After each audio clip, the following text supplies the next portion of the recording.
Some people don't lose good things. They end them. A relationship that was working, a job that was finally going somewhere, a friendship that felt real.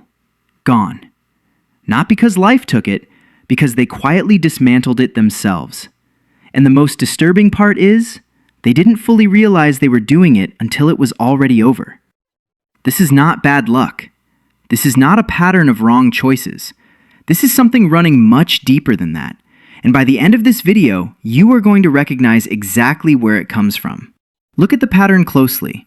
It never starts with a dramatic decision. It starts small. A little distance. A slight coldness that wasn't there before. Picking at something that didn't need to be picked at.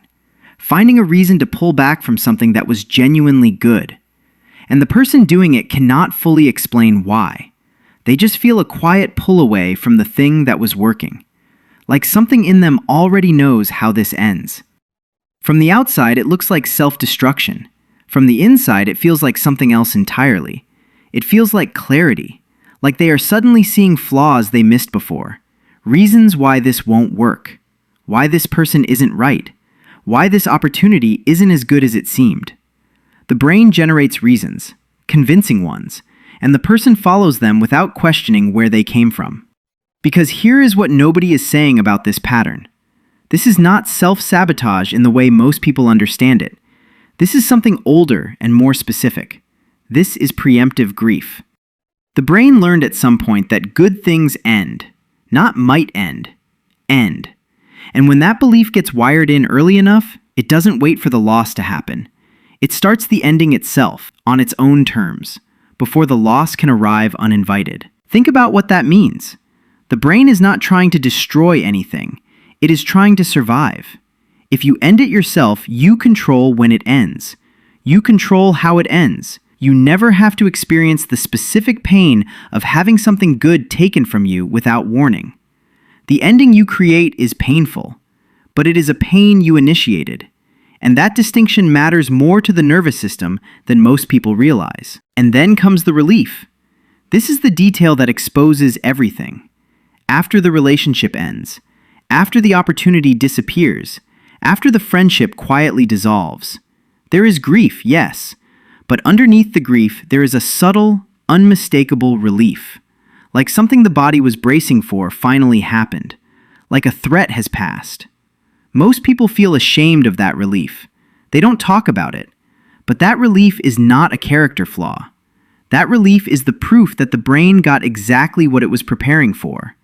The end of the anxiety of having something good that could be lost. Then the guilt arrives, and this guilt is specific. It is not just remorse for hurting someone. It is grief for what they just destroyed with their own hands. They look at what is gone and they know somewhere quietly that they did this. They look back further and they start to see it everywhere. The job before this one, the relationship before that, the friendship that faded in the same way.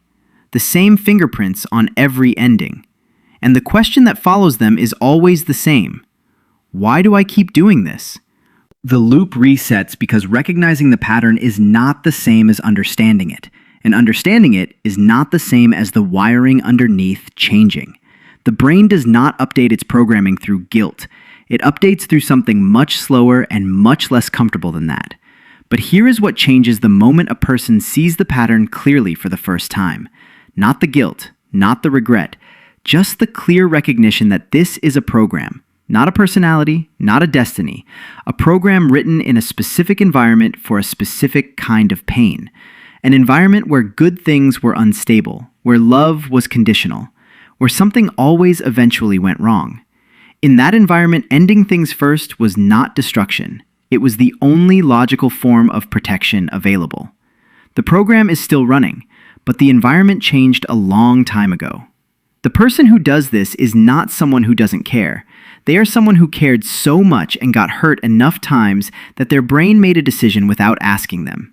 It decided that the pain of losing something you love is worse than never fully having it. And it has been making that decision quietly ever since.